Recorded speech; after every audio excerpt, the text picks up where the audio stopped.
Ben Johnson, Mike Vrabel. Let's say they win out. Mhm. Who gets coach of the year?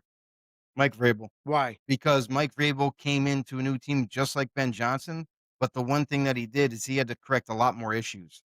More issues on the defense he had to correct with position players, offensive line issues where the Bears kind of already had their offensive line in place. They didn't really do too much. The weapons were already there. The quarterback was already there. Drake Maye was already there for New England. However, this guy, There it's were more amazing. knocks Just on May than there were on Caleb. That's why Caleb was number 1 overall.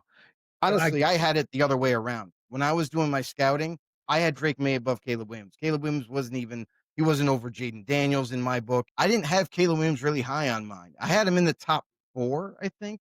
I just think that Mike Vrabel, for him to come into that team that needed a lot more in terms of direction, in terms of coaching, in terms of player personnel, I think that's where he edges out Ben Johnson. I'll be honest, I had Caleb Williams out of the first top 5 rounds. When you paint your fingernails and you cry in mama's arms in public, you're out. Of course, I'm being sarcastic here, Right. but I did hold that against him. I would actually give it to Ben Johnson.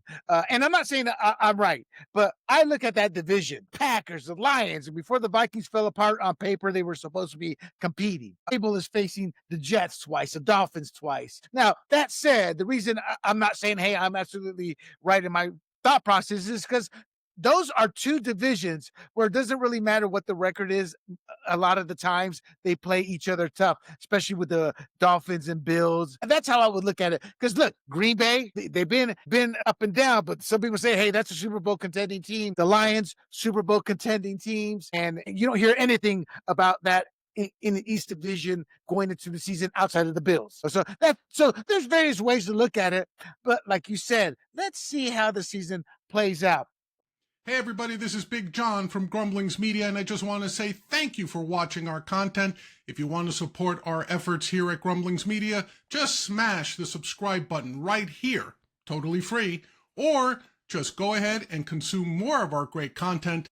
Click either one of these 2 boxes.